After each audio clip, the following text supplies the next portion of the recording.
It's just that was a joke that he'd talk about. Okay. He'd been on and he at the one thing where it was live at the museum and like every other word was a swear word. Yeah, okay. So he was I really very careful when he was on. And I was kind of laughing. It's like, wow, you made it through the whole session without swearing. So, I have a tendency to swear. I'm sure that we'll forgive you. So, ladies and gentlemen, welcome to Beers with Bill tonight. We have Troy Burtch, the marketing and communications manager at Great Lakes Brewing. We're looking forward to this, and we got 5 beers to move through in the hour. And Troy, I'm just going to let you take it away. All right. Thanks for joining, everyone. This was nice. Tomas, a good friend of mine who used to work at Great Lakes, he's now at Collective Arts. I guess he passed along my contact to Bill, and here I am, and looking forward to spending the next hour, 2 hours drinking beer with you all. And I'm just getting a text message from the Ontario beer memes person. We're trying to figure out who it is, and we think we have a pretty good lead on it. Does anyone follow Ontario beer memes here on Instagram? So they let it slip today saying that we are or were when they were referencing Kitchener, Ontario. So someone lives in Kitchener that's the Ontario beer memes. Yeah, so we're getting there. We're getting closer. So yeah, Bill said, and I know a lot of people on the call, Flora and Terry Nema. I saw Tony. It's not Graham, he's saying. I am the marketing and communication manager at Great Lakes Brewery. I've been with the company almost 9 years. When March rolls around, it will be 9 years, and it's been a roller coaster of a career there. Previous to my time at Great Lakes, I'll go back to the beginning, right when I was a kid. I grew up in Brecken, Ontario. Has anyone ever been to Brecken or heard of Brecken? It has more cows than people. It is on Highway 12, just in between Beaverton and Aurelia, and it has one set of lights. And when I was growing up, it didn't even have lights. It was just four-way stop right in the middle of town. Grew up there, and my mom and dad, spare the whole details, but they got divorced, and my mom remarried a guy who owned a sanitation business. And when I was in grade 6, I would ride the back of the garbage truck picking up bottles and cans, recycling. Like, could you imagine a 13-year-old hanging off the back of a garbage truck today, going around picking up garbage? It wouldn't happen, but I made my $3 an hour, and I took a fascination with all these different beer labels and bottles that I was finding in the recycling bins of cottagers that were coming in from Toronto. And I started to collect them. So it would be weird today too to walk into a kid's room, like grade 6 or grade 7, and see 300 different bottles of beer on their wall. But my mother allowed it, and it developed I don't want to say a hobby or a thirst, but I think looking back, that's kind of where my love is always is in beer. Fast forward many years, I was the student council president at Georgian College in Aurelia, and we ran the student pub. And so that meant we get to deal with the beer providers to choose a beer that would go on tap for our one line that we had. And getting into the industry so many years later, it was fascinating to look back to go, we actually put the beer reps through a ringer saying, who's going to give us the most stuff? Who's going to give us the free gear that we're going to give away at student nights? And I remember this guy comes in from Steam Whistle Brewery, and he says, I'm not going to give you anything, but this is a brand new beer brewed in Toronto using the whole spiel. And we bought it, we tried it, and that kind of changed me. I was into craft beer then. I worked for Labatt's in Halifax after a couple of years working for the OPP. And while at Labatt's, they taught me everything they could about beer. And I said, why am I drinking Alexander Keith's? And I started writing about beer, the Great Canadian Beer blog. That got picked up when I moved back to Toronto, and it turned into a writing job with Taps Beer Magazine. That turned into running the Canadian Brewing Awards. And I made the switch full-time to working in beer in 2010 for Taps. And 2010, I also started Toronto Beer Week with 4 other people that grew into 10 people. We sold that 2 years ago.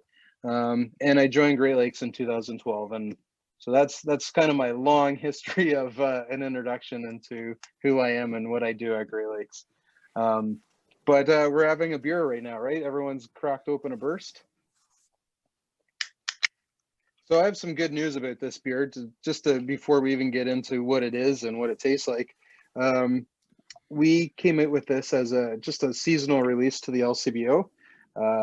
It was supposed to kind of take over Sunnyside Session IPA. When Sunnyside was ending, this beer was supposed to be coming right in behind it. And Sunnyside this year, with the pandemic, with our pricing, with our home delivery, we sold over 170,000 cans of Sunnyside in less than it was 3.5 months. Normally that would have taken us into October if we launched it in May. So this beer really did replace Sunnyside right off the bat. And due to its sales, we're going to keep it in the LCBO full time. So we haven't made that official yet, so everyone on the call gets to hear that tonight, but no social media for that one, if I could ask nicely. So the Burst is a New England Pale Ale. It's a 4.5%. I already showed you the imagery on the can. This was designed by Patrick Corrigan and Fabian Skidmore, our artist and art director. And it is just a very juicy, light-bodied, full-flavored New England Pale Ale. It's got notes of apricot, mango, peach, very tropical, very juice forward. And because of the low ABV and the big drinkability on this one, people are really loving this as a sessionable beer.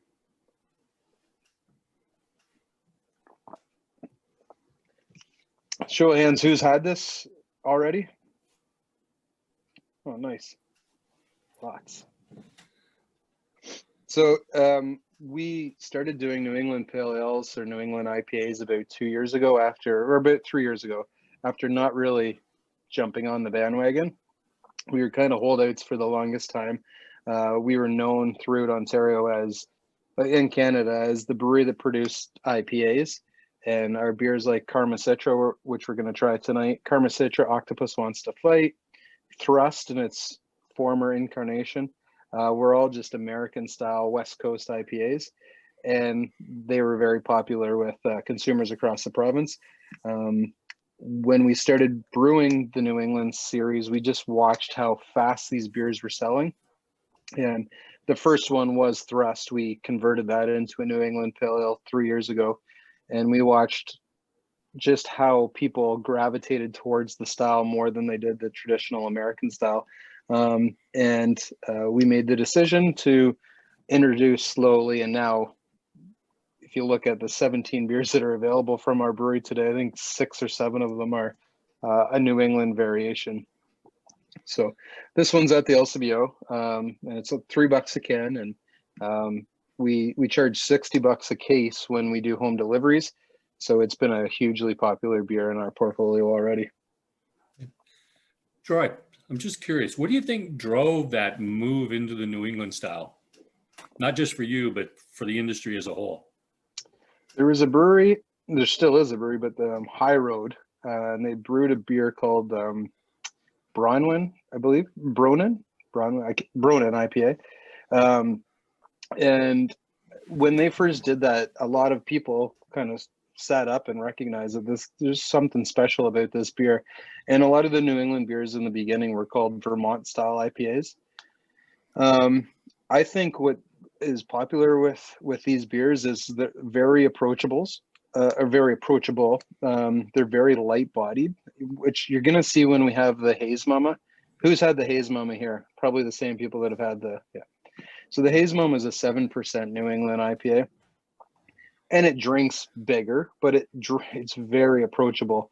It's the beer that, I was out with a colleague on Thursday night. We had a bar in Toronto closing down after 30 years in business. So we went out to have a beer, our final beer there.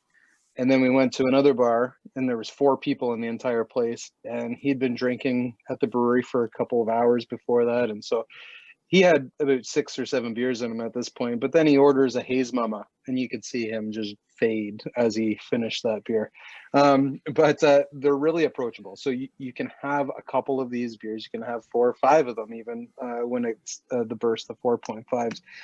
And they're the juiciness of these beers, full flavored, very light bodied, creamy texture.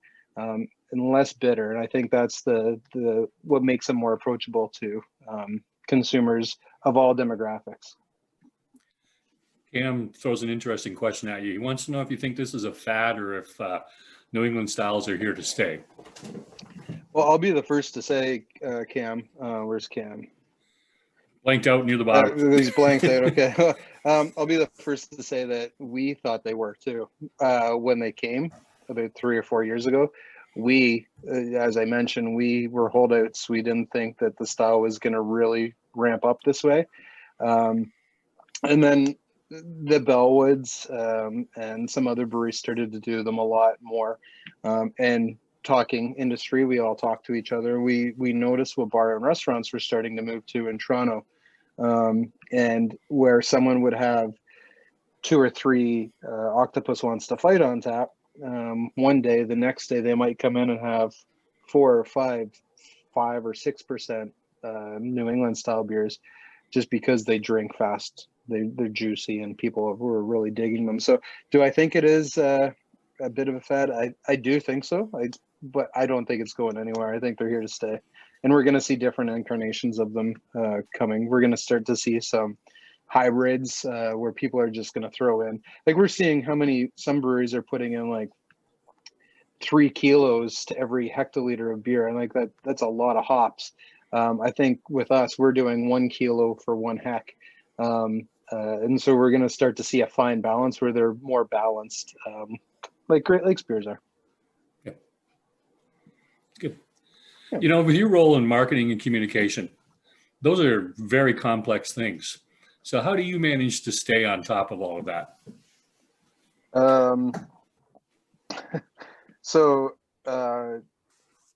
Yeah, Bill told me some of the questions earlier today, and I literally had to think. It ruined my day, Bill. Thanks, because I couldn't stop thinking of them all day. Sorry about that. It's been Renee worked with us at Great Lakes right before I came in off the road. From being a sales rep and social media manager to being our marketing and communications. And so things have changed a lot since she was there, but Ren, you can attest that everyone wears different hats at the brewery. So how do I handle my marketing and communications job? I am a person that loves notes. I print out everything. I'm still old school that way. I print out everything. I make notes, I make lists, and I tackle them. So every day I have a plan. I don't just get up and come in and say what's on the agenda today. I try to set my agenda. But the one thing that happens all the time is I start my day, and then within an hour, things change. And currently, the premier might make an announcement that affects our licensee department, which I'm involved in. They might say something about retail, which I'll have to do some government relations work with the OCB. And I'm Peter Bullitt, the owner of the brewery. He's the OCB. He's on the board, but I do a lot of the work for him, with him, behind the scenes for the OCB. So how do I manage? Every day is a different day. Making lists, forecasting, planning. Having a wife that's very understanding of your schedule. We joked today, Bill, on the phone that since COVID hit, I'm 24/7. I do handle all the social media for the brewery, and we've had a lot of publicity since March. And so we have a goal of replying to everyone within 24 hours, whether it be email or social. So it's picking your time, picking your spots, and just focusing and telling those around you when to quit talking to you and drink a beer. I imagine the beer helps once in a while. Yep. So I've never drank any more beers in my life than I have during COVID. That's Probably true of a lot of us. I warned you that I'd be hustling you along. So Yeah. we're on Do I Burtch, move but what on do to you think the? we should go to next? Because I'd like to make sure Yeah, we talk about all 5 beers. yeah. Let's move on to the Pompous Ass. And while I crack it and pour it, the first thing I'll say about this beer is it's our most underrated and underappreciated beer in our portfolio. And if you look at the data in terms of LCBO sales across the board, excuse me, this one consistently comes in the top 40 in Ontario, which we like to say internally that a lot of breweries would kill for that number. But it's just the one beer in our portfolio that even I, as our marketing manager, sometimes overlook, and I focus a lot on Canuck and the brands that are moving faster. So we've given a little bit more love to Pompous in the last couple of weeks. And we're actually in the midst of launching a rebrand on this beer, which should be coming probably January. We're a little behind on it, but new drawing, new write-up. We're going to introduce some new assets, both digitally and whenever our retail store and tap room reopen that we'll have inside the brewery. But we're really excited about the future of this beer. And I would assume everyone that's on this call has probably had it once or twice in their life. Troy, you used to order this one at the kickoff from time or now and then. And Anthony, you said Nitro Pompous rule. So we have completely stopped kegging this beer with regular CO2. Everywhere you see it on tap now will be nitrogenized. That's something we started working towards in 2019, and now in 2020 we've rolled it out, and then COVID hit. So once things start to really reopen, you'll see a lot more Pompous on nitro. And so just the quick Coles notes on this one. You can see, obviously you're drinking it, but you can see the color. It's mahogany in color. We use a variety of different English malts that give it that color, but also the aroma. The aroma we like to say is green tea, black tea, a little bit of herbaceous. But one of the things that I really get in this is raisin. And then when you take a drink, it's pretty much the same. The carbonation level on this is lower than your typical beer would be. But we always say at the brewery, if we give a tour, that carbonation, if you put on a scale of 0 to 10, you have your Molson Canadian at 11 or 12, and then like up with your carbonated water and your Pepsi. And then Great Lakes is around the 6 to 7 mark, and Pompous is around that 6 mark. So we want a softer carbonation, softer mouthfeel, which allows the flavors to kind of, they're more pronounced. And so this one you get more raisins, some nuttiness. It's a really great beer that, again, I think it's underappreciated and undervalued. It's only $2.75 at the LCBO as well, too. Troy asked an interesting question. Have you guys ever done a collab with the Great Lakes Brewery in Ohio? No. Yeah. No. Nope. Well, that's a straight up and easy answer, isn't it? So Pompous Ass was actually introduced in 2013. This is a trivia quiz that one day we'll use when we're looking back on the history of Great Lakes. But it was the first launch of our Tank 10 series, the first beer that we pulled from our fictional Tank 10 when we were doing seasonals for our 25th anniversary. And it became the one beer that we did in a bigger batch 2 times to see how it would move. And we were so pleased and happy with it that we pitched this to the LCBO and removed Devils. So this actually replaced Devil's Pale Ale 666 back in 2014 as a permanent full-time listing. Yes, I remember 2013 with the Tank 10 Pompous Ass. Yeah. Yeah, that was such a great name. People loved just the name to begin with, but really enjoyed the beer. Well, it's one of the things when we're coming up with the names and the art on the cans.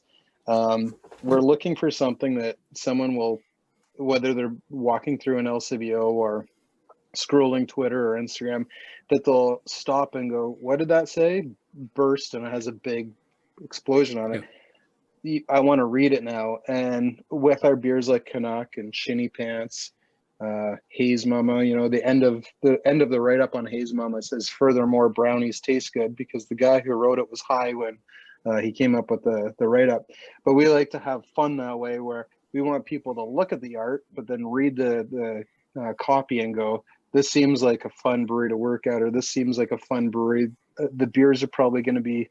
We'll try the beers, and once we get them to try that 2 to 3 sips in, and we got them. So you do all the artwork and design work in-house? We do, yes, yeah. We have Okay. since 2012. Okay. Yeah, we I made just the wanted big to clarify that splash. in my own mind. Well, that was funny too. Pompous, there's a lot of firsts with Pompous, but Pompous Ass was the first beer that Garnet Gary, the former artist of Grey Lakes, it was his first label. Excuse me, that he did. And it was on one sticker that we had to put on by hand. And the one release, we did something like 5,000 cans.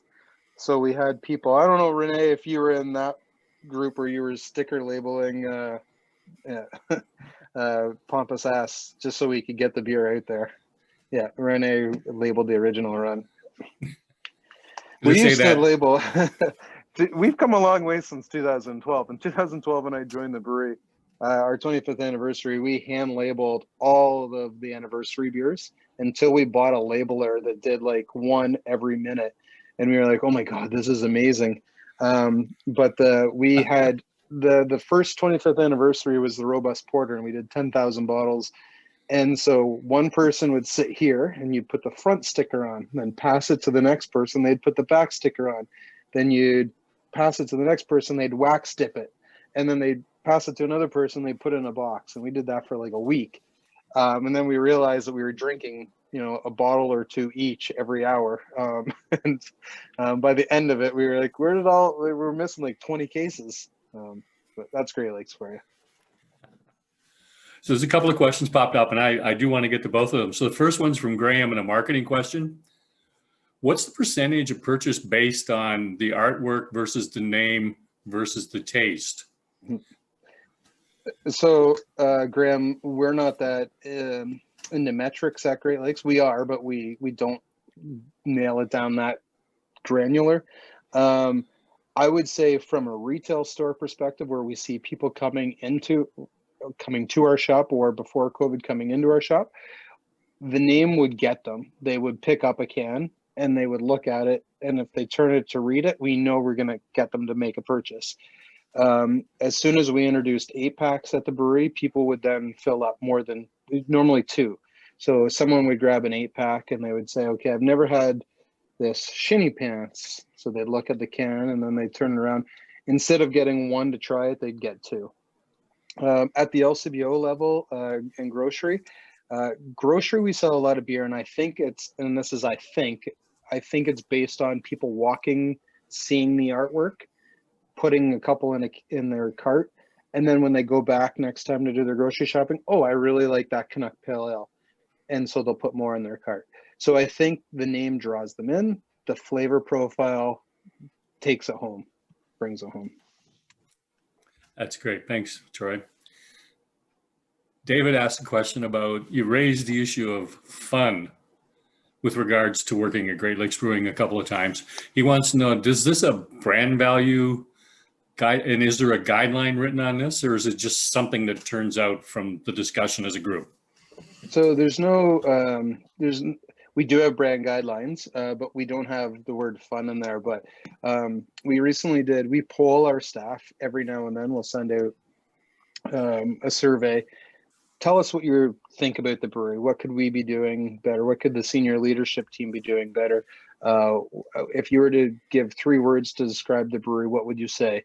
And fun was like 99% of what every person said in their, because it is. We've had our ups and downs in the years that Grey Lakes has been around, in terms of culture, in terms of finding the right people.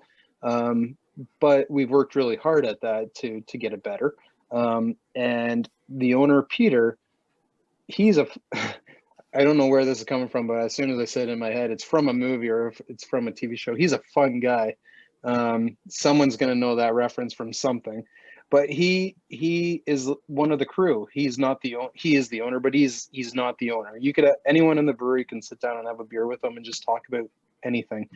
And I think we take that into, we just live it and breathe it, and that trickles into our artwork and our names and our copy. If you look at our food pairing recommendations on our website, so we just did Pompous Ass is more traditional. I think we don't have any fun food pairings on that one. No, we don't. But we like to have fun with everything, and so I will say fun a lot when we talk about the beers. Like Shinny Pants, we went out and played Shinny, filmed a video, and drank about 10 beers each while we were filming it. And so by the end, there was a lot of outtakes. And but yeah, it's just who we are. We like to have fun. We like to drink with each other. We think that is our culture, is fun. Yeah. So in that light, you keep talking about the 25th anniversary, which is around the, that 2013 timeframe. You've celebrated 30 years 2 years ago. Great Lakes was literally one of the first new microbrews in the resurgence that happened in the 80s across Ontario. You guys have had the ups and the downs, the good times and the bad times. You've made a lot of mistakes and you've done a lot of things right. What do you think is the best takeaway in the history of Great Lakes as an advice for any of the new breweries that have opened up in the last few years? Hire the right people. I always say we should have HR. Breweries should have an HR representative. First and foremost, I think that's essential in growing a business as well. In 2017, so when our 25th, or sorry, when our 30th anniversary rolled around, our goal in that year was to collaborate with as many breweries as possible. And one of the things that it seems kind of standoffish at the time, but we used to decline a lot of collaboration brews with other breweries. They would ask if we would either come or they could come to us. And 98% of the time, they were younger breweries just starting out. And we would say to them that, thank you, but we're not interested. In 2017, we said, we are kind of the senior brewers in the province now. We're, other than Wellington, who is the oldest independent owned craft brewery in Canada now, with all the buyouts over the years, we're right there. I think we're like number 4 in Canada. And we said, let's collaborate with as many new breweries as possible. So get Mike Lackey to travel the province. And what was great about that was I got to go with him to do it for social media and our marketing, just to capture all the video content. But we said, we're an open book, ask us anything. And so over the years, we've been a brewery that, if anyone asks us a question, can we borrow malt? What did you get? What hops did you use? Or what was your hop schedule for your Canuck? We don't shy away from that. We are a very open brewery.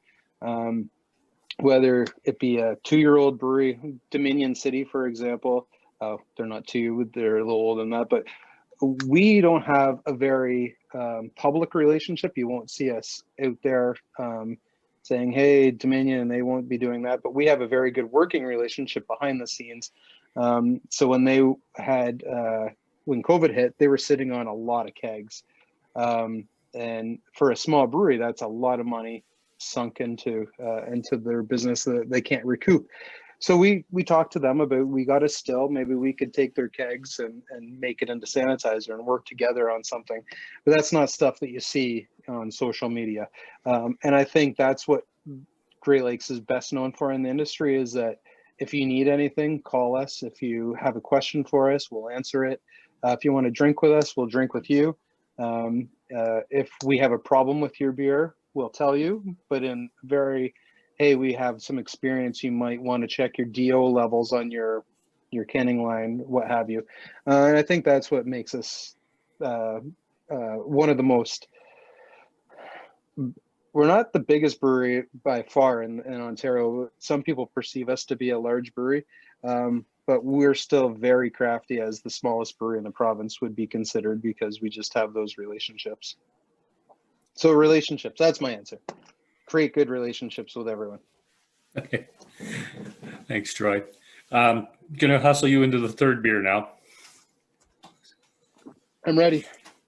Okay, it's Shinny Pants.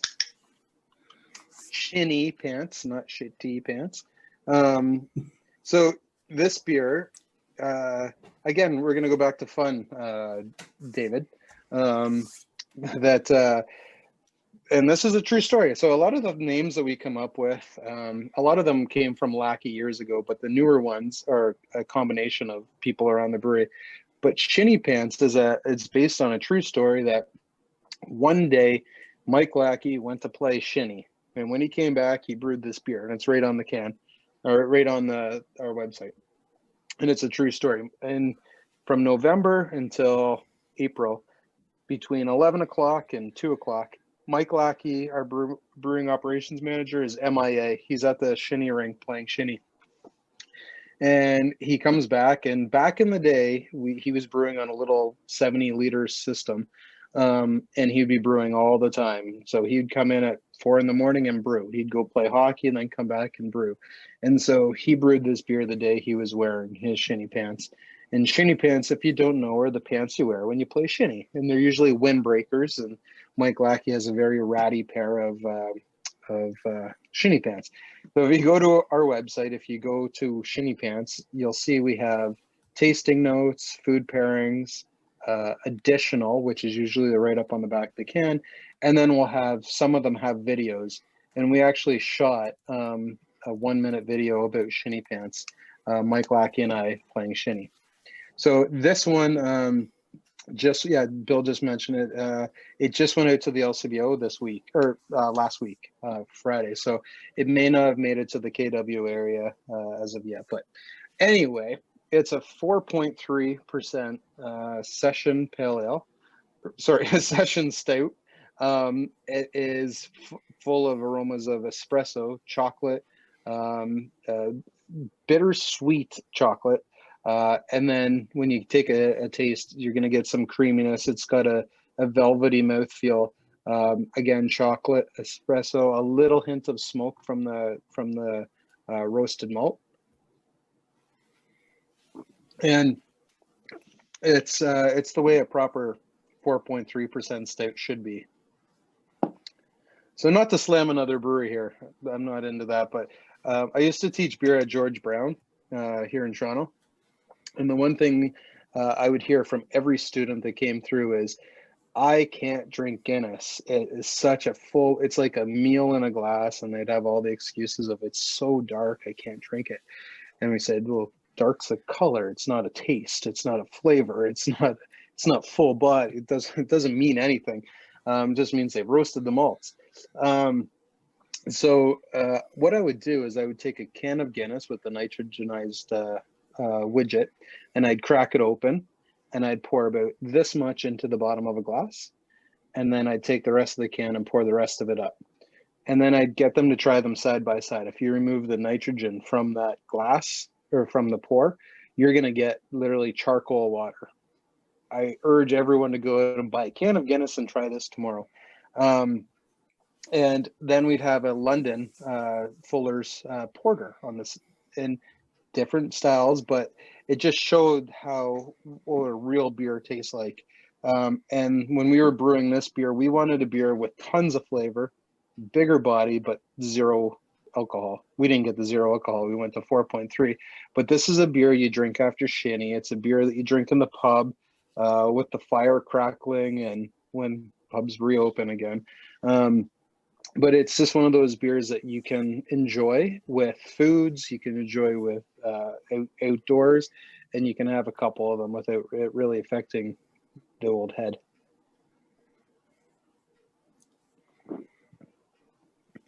So who's had this one?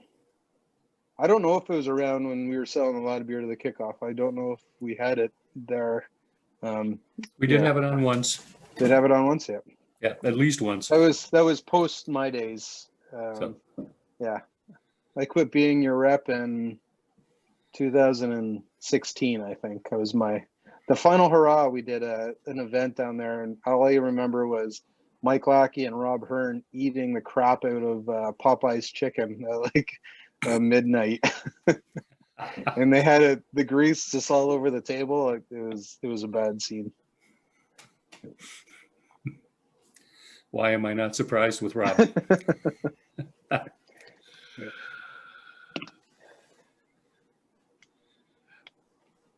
Locked and loaded for another, Bill? Yeah.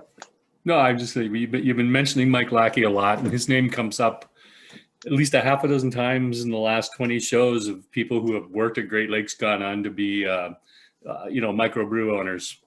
And this morning when we were talking, I said, I just wrote Mike Lackey down with a question mark. Take it away. I mean, he's the grandfather of the craft beer industry, if you really come down to it. Yeah, well, he and I mentioned, yeah, he would love to do one of these things. Yep. I think Florence had beers with him. Terry and Emma have had beers with him. Anthony and Ren have had beers with him.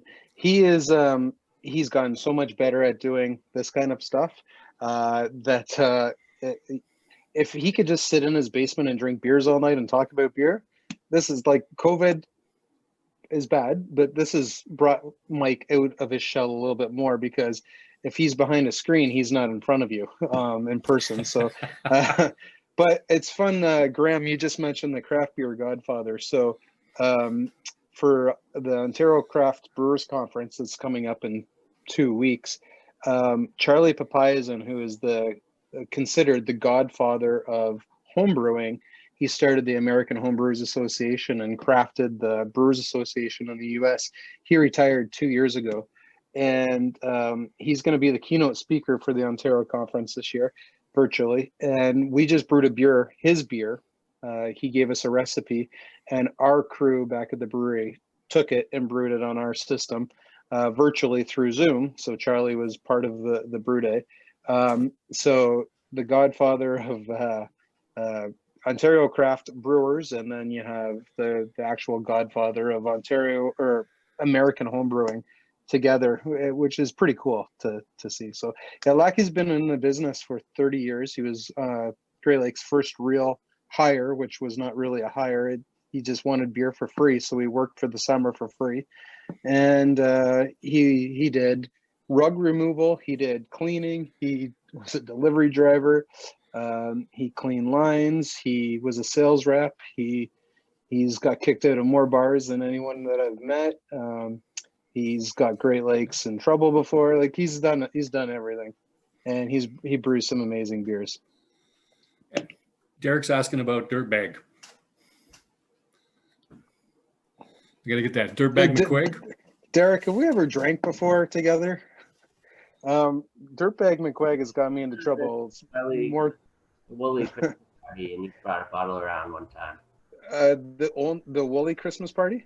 Yeah, you brown bagged the bottle. Yeah, okay, that was bad news for me. Yeah, that's a legendary story that I'm not going to get into, but that beer hurt me that night. Florin probably has heard this story, but I'm not going to mention it. But so Dirtbag McQuaig was actually Bobo Shortfinger, or Rob Shortfinger. It was a friend of his who's on the label from Peterborough. I don't know how the background came to be, but we got a whole bunch of Rob Hearn used to work at the beer store, and I guess the empties came back of the old English, so they got them back. They sanitized them, then they sanitized them again. Then we got some lids for them, and they brewed an actual corn-based malt liquor, which was very drinkable, as you might remember. And we used to take that. So that used to be our thing. We'd go to tap takeovers, or we'd go to pub crawls, and we'd always pull out a bottle, and we'd always pass it around until it was empty. Could you imagine doing that now? It's yeah, there was one night we did at the museum. I heard that place is down. Terry, were you guys there for that? Yeah, I think we went through 7 bottles. Bill McTavish, when he was running it, that was a bad scene. But the Woolly, yeah, I think we went through 12 at the Woolly that night. And yeah, it was just one of those beers that has had cult like status. We sold it in the Great Lakes retail store one time as a joke. We sold a 12-pack in a box, all brown bag. We put on $129. And no one bought that, but two people bought them for $19.95, and we were like, okay, we got to take this off because that was a joke, and someone came in especially for it. So, yeah, and we'll never do it again, I don't think. Yeah. Got a lot of people at Great Lakes in trouble over the years. Part of the fun. What are we Next cracking beer? next? Okay, Karma Citra. Karma Citra. Who's got a Karma? So it's available right now across Ontario and LCBO stores. I think we're in about 350 stores with this one. It was the beer that really put Great Lakes on the map. So again, going back to the 2000, everything really changed for the brewery in 2012 when we did the 25th anniversary beers. We put some of those in the LCBO and people sat up and took notice. When we won the Canadian Brewery of the Year in 2013, it was because of beers like Karma Citra that propelled us forward. And this beer has attained, cult-like status because whenever we release it, every fall, people are waiting for the next release. It is 93% Citra hops. We have a couple extra in there just for bitterness and aroma. But every year, if anyone follows us on Instagram, we just shared some pictures of our annual hop rub. Normally our crew goes down to Yakima, Washington for a week, and they go to all the farms, they smell, they do the hop rub in person. But because of COVID, they had them shipped to us, and we had our whole team do them. And Citra was one of the ones that we did again this year. But every year we look for the best crop from the 8 farms that Yakima Chief Hop Supplies pulls in. And so what we do is we take 4 different farms and we try each one. And then we select the one that we think is the best crop and the second best. Sometimes we'll blend the first and second to say we want 80% of number 1 and 20% of number 2. And those are all the brewer's decisions. But this year we allowed our retail channel manager to sit in and watch, our inventory specialist to sit in and watch. So we brought people from different departments in to say, why don't you guys see what the brewers are seeing and participate in this? And Citra, again, was like a mind-blowing hop. When you get a nice fresh Citra, and back in the day when we brewed this beer for the first couple times, you couldn't get Citra in Ontario. It was just through our relationships that we were able to get some kilograms into the province. And when we do it, people loved it. Now Citra is in a lot of our beers. It's in Canuck Pale Ale. It's in Burst. It's in, it's not an Octopus, but it's in a lot of our Pale Ales and IPAs. But Karma Citra is the biggest one. It's in Citradiction. If anyone's had Citradiction here, yeah. So this one is a 6.5% American IPA. So it's not hazy. It's not cloudy at all. It's not juicy. It's very dry. And dryness is good in beer because it makes you drink it faster. If you stick your nose into the glass, you're going to get a lot of lemon. Sometimes some people will get a little bit of cat pee on this beer. I don't, but some people get it from Citra. And I get that grapefruit. A lot of grapefruit and some citrus notes, orangey. Some people have said they get kiwi from this beer, which I don't get either, but it's very aromatic beer. And then when you try it, you're going to get a lot of bitterness. We say 66 bitterness on the beer. It's probably around 50 now. Toned it down a bit. That's why we've actually, on the back of all of our cans, we've taken off the IBU information, because sometimes from batch to batch, the brewers might tweak something and they use 80% of hops in the whirlpool as opposed to even 5% bitterness. So It all varies. But this one is just a straight up American IPA. It's got tons of flavor, got the bitterness to back it up, and it's very dry.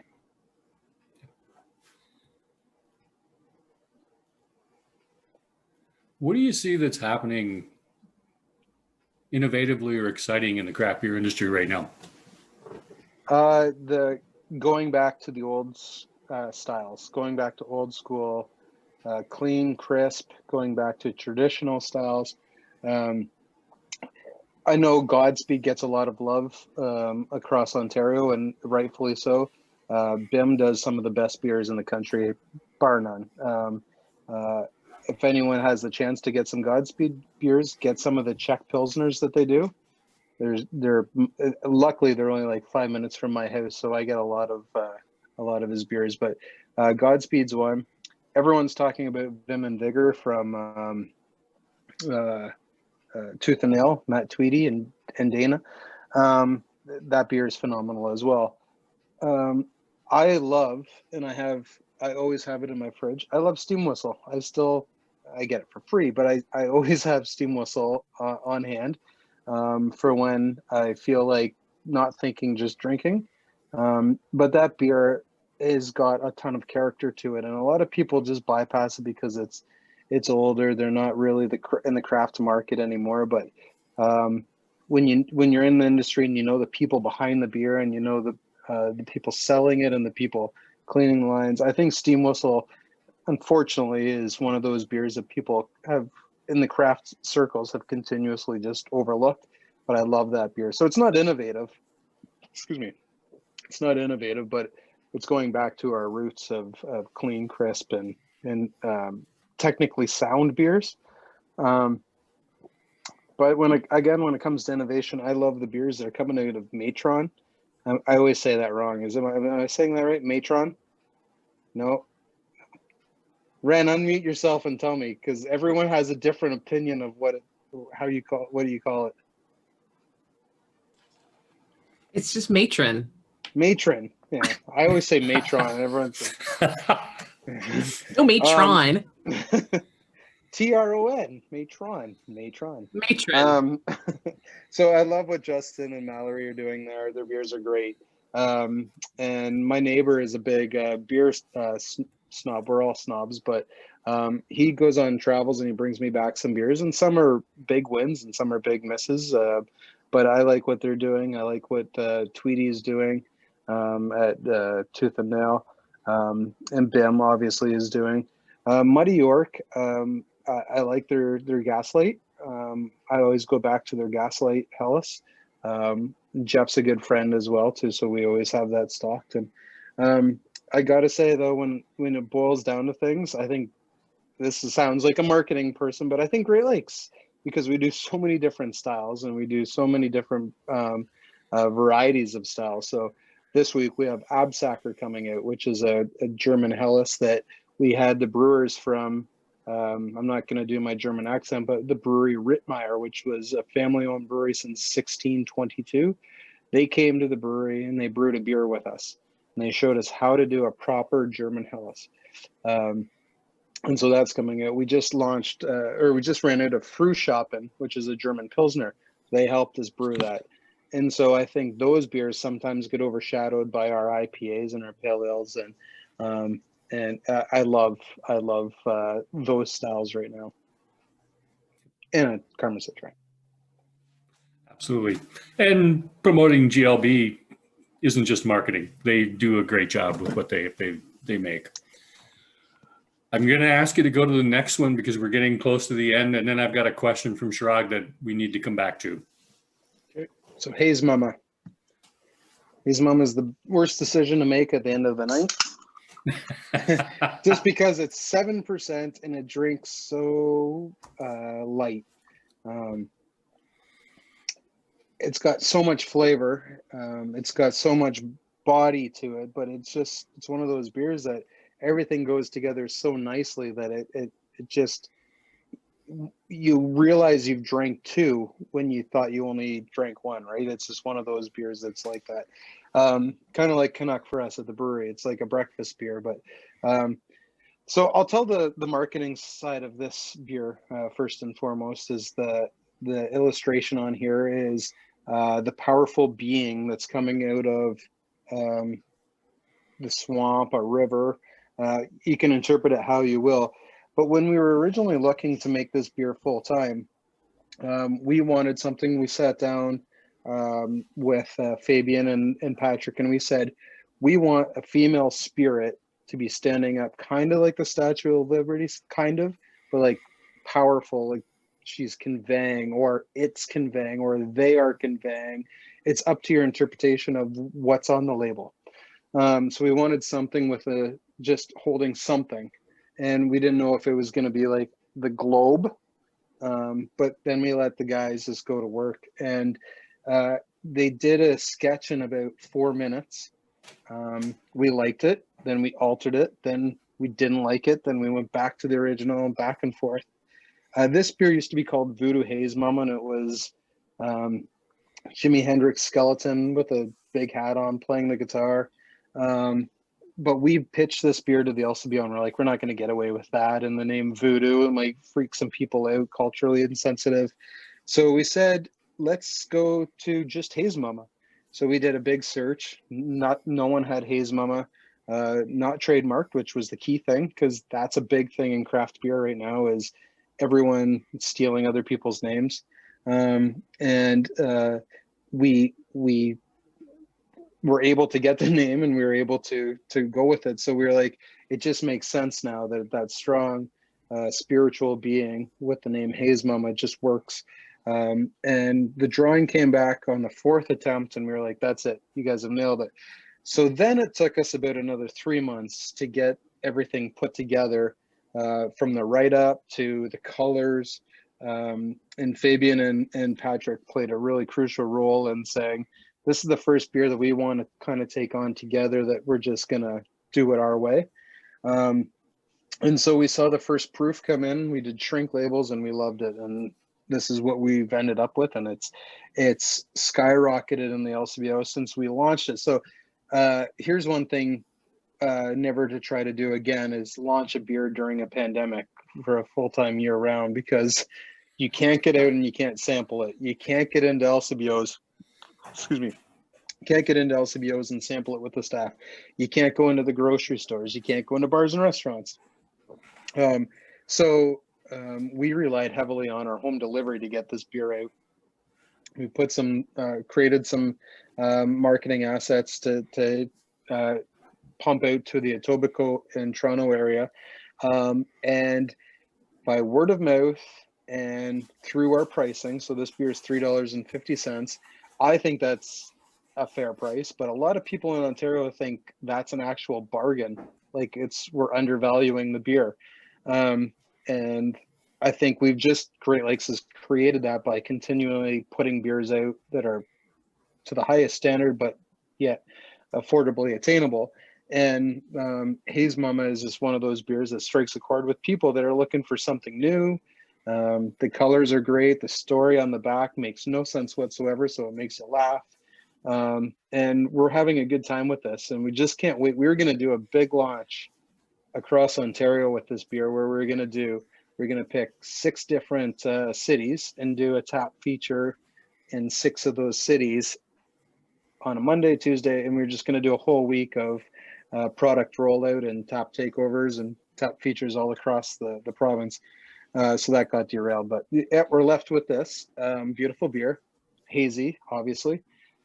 Huge notes of, again, there's some mango in there. Pineapple is one of the big ones, kiwi, tangerine.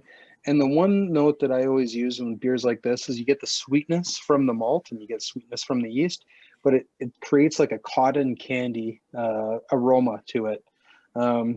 And when you take a drink of this, you're going to feel it in the gums. You're going to get a little bit of that alcohol numbing effect, but very creamy body. And then again, you don't get that 7% on this beer whatsoever.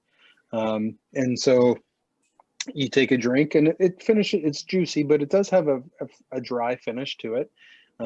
And you just keep drinking it. I'm just going to point out that Terry and Alex are complaining about the fact that you don't deliver out to KW. Yeah. So it's one of the things that we get asked the most. So one thing I'll say with COVID too, there's a lot of things I've said tonight that are about COVID, but I have never been as busy ever in my history at Great Lakes than this from March to now. But the amount of correspondence that we've received since March, whether it be about home delivery, retail, LCBO, I love your beers, or anything, people are emailing us. Like, we're getting about 20 to 30 emails a day just about stuff. But social media, the DMs, the Google messages, it's just, we love it. I love it. We're getting bombarded. But that's the number one question that people ask is, why don't you deliver province wide? And so I have an answer for you, Alex and Terry, that won't make you happy, but I'll answer it for you anyway. Before I get to that, the second most asked question is, how come you don't allow home delivery purchasers to mix and match to get singles with their order? So I'll answer both of those. We are a mid-sized brewery in this province. If you look at kind of the scale, you'll see the Steam Whistles, Amsterdam's, Bose, Muskoka's, Collective. I'm forgetting someone above us. And then Collective, and then us, and then the Wellingtons and Sawdust, and so on and so forth. We have right now, I think I said at the start of the night, 17 different beers that are available right now. So if we were to do a mix and match in each one, some days at the height of the pandemic, we were doing 500 home deliveries a day. Our geographic areas from Mississauga to Scarborough, 401 to the north, all the way down to the lake. So that's all, and we're doing 500 deliveries. So wow. I can't even imagine if we're adding the logistical nightmare of doing mix and match of all different brands for an inventory purpose, a driver and sanity purpose, all the screw ups we'd have. So that's on the singles. Now, when it comes to province wide, this is going to sound very arrogant, but it's not meaning to, is we don't need to yet. Because we're focused on our backyard, and our whole ethos at Great Lakes is fresh GLB. We want our beer drank as fresh as possible, and we want to control all of the shipping. We want to control where our beer goes. And so if we start doing province-wide, that means we're going to have to pull back some of our product and hold it over here to make sure we sell it through to the province. And on the other side, we're going to have the home delivery. And then on the back side, we're going to have licensees, bars and restaurants. And then on this side, we're going to have retail store. So it's a lot of moving parts. And if we're doing, so on our slow day last week, on our slow day, as in our release day, the slowest of the release days, we did 280 orders in Toronto. And we had 10 drivers out on the road doing those deliveries. By offering province-wide, we think we'd shoot ourselves in the foot by saying, hey, we are now available to go across the province. Here's the online link. We would probably sell out, and this is humbly arrogant now, but we'd probably sell out within the first 24 hours of a new release. And then the people here in Toronto wouldn't be able to get it as well. So then the third question is, why don't you just brew more? And if we could just invent tanks and put tanks up and bring in new cars and drivers and reimagine our business every other week, we would do that, but we can't. And so Derek says, yeah, ever consider an occasional rotating? So I know a couple other breweries have done that. Left Field has done that, which you should support because they're amazing people doing great things, great beer. And Collective, they have 200 and something staff, and Great Lakes is 40 staff right now. So we do a lot with a little, but in Left Field does too. And again, it sounds humbly arrogant.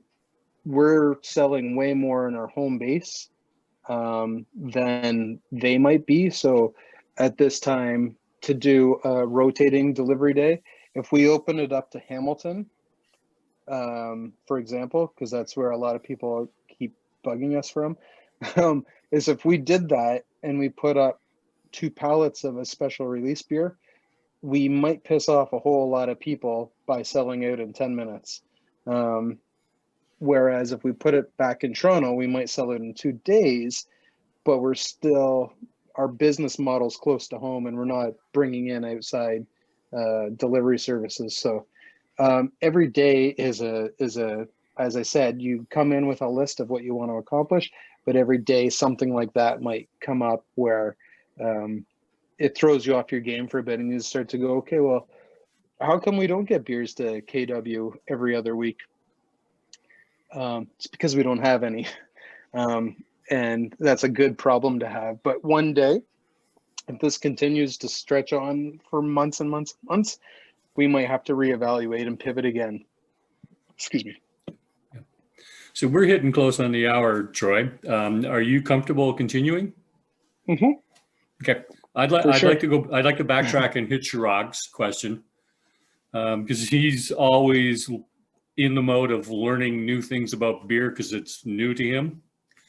He wants to know how you balance the consistency of your core brands year over year versus the inconsistency of a yearly hop crop.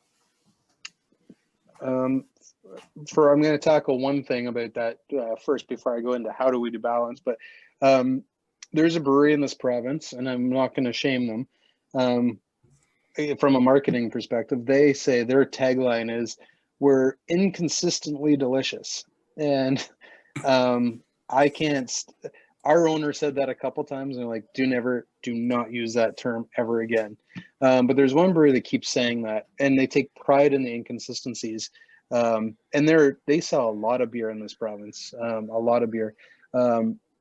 And people keep buying it time after time, even though there's a lot of deficiencies in the product. How we balance it is we have contracts with the hop suppliers, and we actually have a business analyst, and that's one thing I said human resources at the start is something that you should invest in. But we have a guy who all he does is look at numbers now. He buys hops, he buys malt, he listens to our brewers. He's not looking at a sheet going, oh, we can get Mosaic 2017 hops. They're 2 years old or whatever. We can get them on a bargain. He listens to the brewers. What the brewers want, he gets a good price and he'll buy it and bring it in. But Peter invests in our people, and our people go down to Yakima and they go down and they actually do the hops. So when there's inconsistencies with hops, there is and there isn't, because there's so many different farms that you can find what you're looking for. And so Yakima Chief, it's a big company now. They're kind of like the craft hop supplier in the US, but they've grown huge. When I say they might have 8 farms that they buy from, that's 8 different varieties of Citra that you can go and try. And so you're probably going to find one that's very close to that. But then the skill comes in from your brewer. So say Lackey's not the happiest with last year's Citra crop. He might think the Mosaic has got an amazing aroma that he might insert into the Karma Citra. Just a bit, but enough that it builds up the aroma of the Citra hop. So it's an art to steal Nickelbrooks. It's an art and a science. It really is. So the science is, in our case, the science is this, doing the smell approach and the taste approach. The art is knowing when to throw in the hops, what hops to buy, and how to blend them all together. So I would say that would be the answer. But again, we go down every year to Yakima. So some breweries go down every 4 years, some go down whatever. We go down literally once every year, and we take, Peter sends about, I think last year he sent 6 people down. And then right before COVID hit, Peter sent all the brewing and not the packaging, but all the brewing team and 2 other people to Boston. And they went to Trillium and Treehouse, and they said, our team said, we are brewing a lot of New England style beers now, but we want to introduce this beer called Voodoo Haze Mama, and they brought some samples. What do we do to make it better? We want to make it as authentic to your style as possible. So Trillium and Trios, again, to their credit, they have a working relationship with our brewer and Lackey, and they said, you need more melatonin.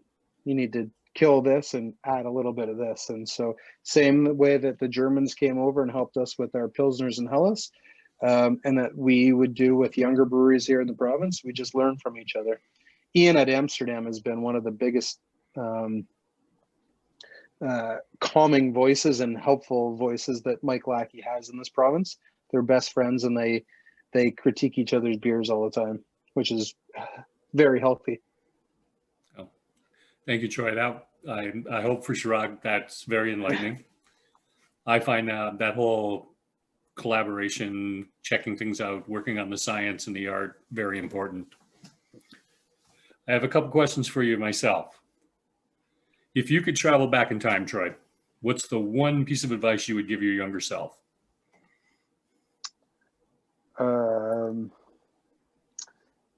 Have a little bit more fun.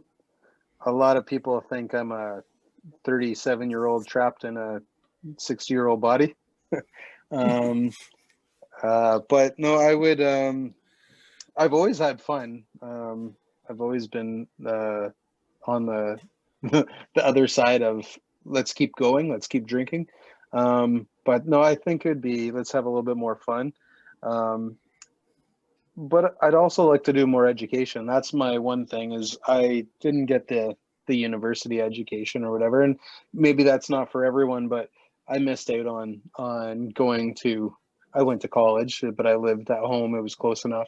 That's one thing that I always look back at. And now I have a son, a 6-year-old, and a 3-year-old daughter, and I want them to have that experience that their mother had, is going away and learning who you are before you enter the workforce. And on the philosophical side, what would you like everyone who's participated in this tonight to take away from our chat and tasting? That Peter's a fun guy. No. I saw someone said that was a Kawhi Leonard thing, but no, it was from something else. It was from a cheesy movie or something. The guy just kept, I'm a fun guy. I'll leave it at that. That Great Lakes is a fun brewery. We're a fun place to be. Just like any brewery or any business that's growing and pivoting, especially now, there's going to be ups and downs and people, and every decision is made with oh shit, did I make the right one right now? Because if you make the wrong decision, that could wreak havoc on the whole ecosystem of the brewery. Yeah, I would say leave here with knowing that our beers are consistently made, solid, well priced. You've heard me say it's a marketing line that we are using in 2021 is Great Lakes is affordably attainable.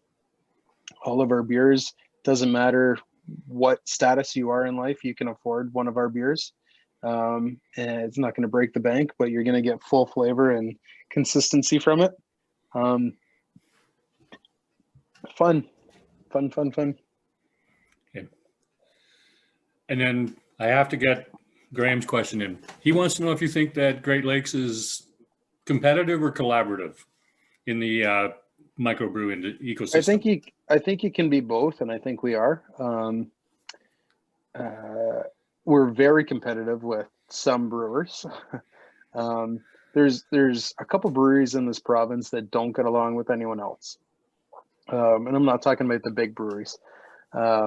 If you walk into any bar, whether it be KW, Toronto, or Kingston, you're going to know the brewery that a lot of people are referencing when you're on the level or on the ground, speaking to bar owners and managers.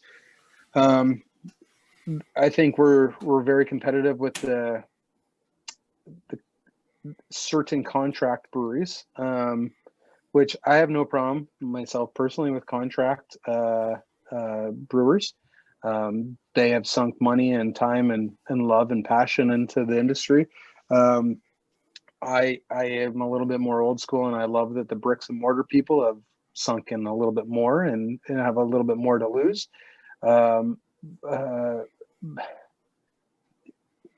yeah, I think we're very collaborative though. So again, back to the original point that I made at the start, that if you ask us a question, we're going to answer it, whether that be myself, Peter Lackey, Dave Beeman, who's our sales manager, and he handles a lot of branding aspects of the brands, to our retail store manager, to whatever. We're going to help each other, because what's good for us is good for you, and what's good for you is going to help us. So we're both. I would say we're both. Long answer is we're both. On behalf of everybody who's tuned in tonight in Beers with Bill, Troy, thank you for being such a wonderful guest and an enlightening conversation that we've had, and the insightful tastings and comments on them. We truly appreciate it. I want to remind everybody next week, Wellington Brewery is, Marvin Dick from Wellington is back. And then the following week, you're going to get Keith Carmen from Bose is going to be on with me. We're going to do the Halloween show, and I'll get those beers up so that you can get them from the LCBO at the same time. And the following week, Ren's coming back for show number 25, the Beers with Bill, and we're so looking forward to that. I'm going to stop recording and open it up to everybody.